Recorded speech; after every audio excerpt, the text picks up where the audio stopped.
আজ আমরা এমন একটি বিষয় নিয়ে কথা বলবো যা আমাদের জীবনের প্রতিটি মোড়ে অত্যন্ত গুরুত্বপূর্ণ, আর তা হলো আল্লাহ কাউকে ফিরিয়ে দেন না, তার কাছেই সাহায্য চান। জীবনটা এক অদ্ভুত পথ, কখনো আলো ঝলমলে দিনের মতো উজ্জ্বল, আবার কখনো গভীর রাতের মতো অন্ধকার। সুখ, দুঃখ, হাসি, কান্না, আশা, নিরাশা, এই সব নিয়েই আমাদের পথ চলা। আর এই পথে চলতে গিয়ে আমরা যখন কোনো সমস্যায় পড়ি, যখন কোনো কিছু প্রয়োজন হয়, তখন কার কাছে হাত পাতি, কার দিকে ফিরে তাকাই?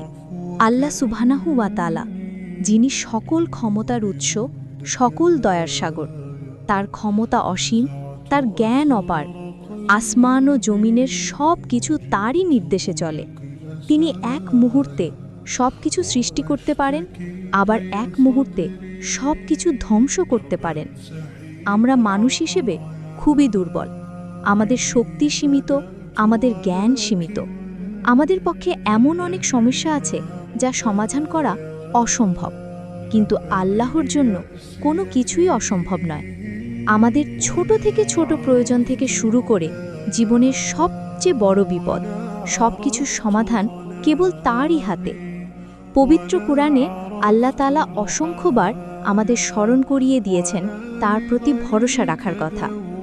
আল্লাহ তাআলা বলেন, তোমরা আমাকে ডাকো, আমি তোমাদের ডাকে সাড়া দেব। সূরা গাফির ৬০।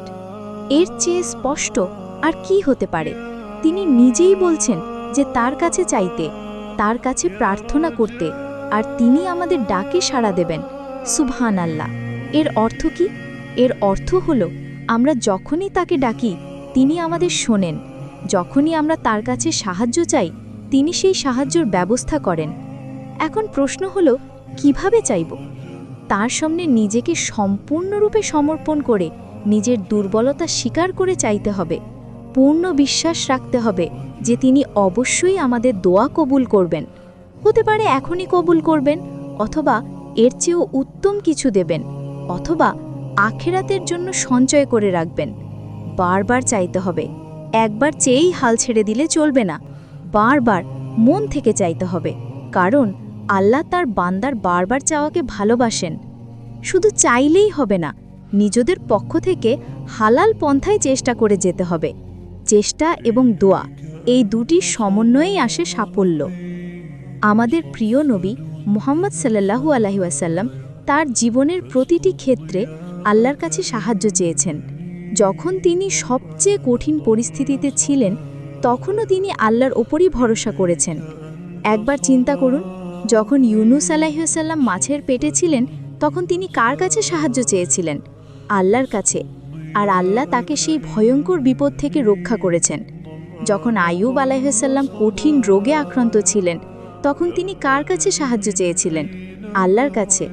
আর আল্লাহ তাকে সুস্থতা দান করেছেন। আসলে আল্লাহ কাউকে ফিরিয়ে দেন না। আমাদের মনে হতে পারে যে আমাদের দোয়া কবুল হচ্ছে না, কিন্তু হয়তো আল্লাহ এর চেয়েও ভালো কিছু আমাদের জন্য প্রস্তুত করে রেখেছেন, অথবা এই দোয়ার বিনিময়ে আমাদের কোনো বিপদ দূর করে দিচ্ছেন যা আমরা জানি না। তাই আসুন, জীবনের প্রতিটি মুহূর্তে আমরা আল্লাহর দিকে ফিরে তাকাই। আমাদের সকল প্রয়োজন, সকল চাহিদা, সকল বিপদ আপদ তার কাছেই পেশ করি, তার কাছেই সাহায্য চাই, কারণ তিনি ছাড়া আর কেউ নেই যিনি আমাদের সকল সমস্যার সমাধান করতে পারেন। মনে রাখবেন, আপনি একা নন। আল্লাহ সব সময় আপনার সাথে আছেন, শুধু আপনাকে তার কাছে চাইতে হবে। এই ভিডিওটি যদি আপনার ভালো লেগে থাকে তাহলে অবশ্যই লাইক করুন, শেয়ার করুন এবং আমাদের চ্যানেলটি সাবস্ক্রাইব করুন। আপনার মূল্যবান মতামত কমেন্ট করে জানান।